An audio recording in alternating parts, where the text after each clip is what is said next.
Ils infiltraient des entreprises crypto pour voler des fonds. 4 Nord-Coréens inculpés aux États-Unis. Des agents de Corée du Nord ont encore frappé des sociétés liées aux crypto-monnaies.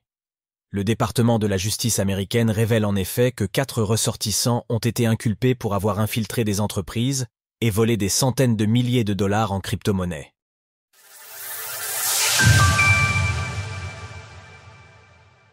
Des Nord-Coréens inculpés pour des vols de crypto-monnaies. Selon le département de la justice, ces 4 ressortissants nord-coréens auraient masqué leur pays d'origine afin de se faire recruter en tant qu'employés dans l'informatique. Ils auraient ensuite eu accès aux crypto-monnaies détenues par les entreprises, selon le procureur fédéral Theodore S. Herzberg.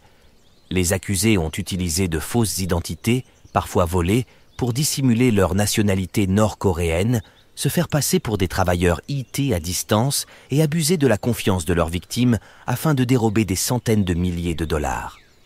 Au total, les attaques de COS 4 nord-coréens leur auraient permis de repartir avec 900 000 dollars issus de plusieurs entreprises.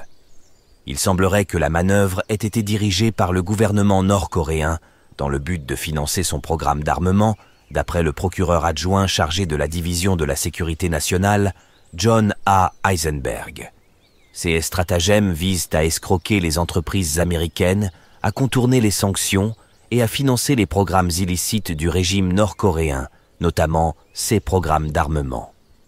La Corée du Nord passait maître dans les vols de crypto-monnaies? Ces initiatives sont courantes. De nombreux rapports soulignent ces dernières années la stratégie de la Corée du Nord qui a préparé des escouades de hackers pour dérober des crypto-monnaies. Cela leur permet de financer leur programme d'armement nucléaire qui nécessite une grande quantité de fonds.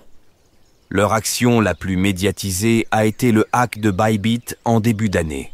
Mais il existe de nombreuses autres opérations de plus petite envergure, selon Theodore S. Herzberg. Le régime nord-coréen déploie à l'étranger des milliers d'informaticiens qualifiés pour infiltrer et tromper des entreprises américaines.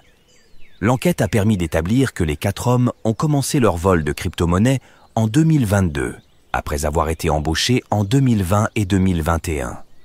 Les actifs ont ensuite été blanchis via un mixeur. Pour blanchir les fonds, les 2 hommes ont utilisé un mixeur de crypto-monnaies, puis transféré les sommes vers des comptes sur des plateformes d'échange, ouverts sous des alias, avec de faux papiers d'identité malaisiens. L'enquête montre la grande complexité de l'opération, qui implique de multiples fausses identités et un temps de développement qui s'étend sur plusieurs années. Malheureusement, les stratégies utilisées par la Corée du Nord n'ont fait que se développer en complexité et en efficacité au cours des dernières années. Source: Department of Justice.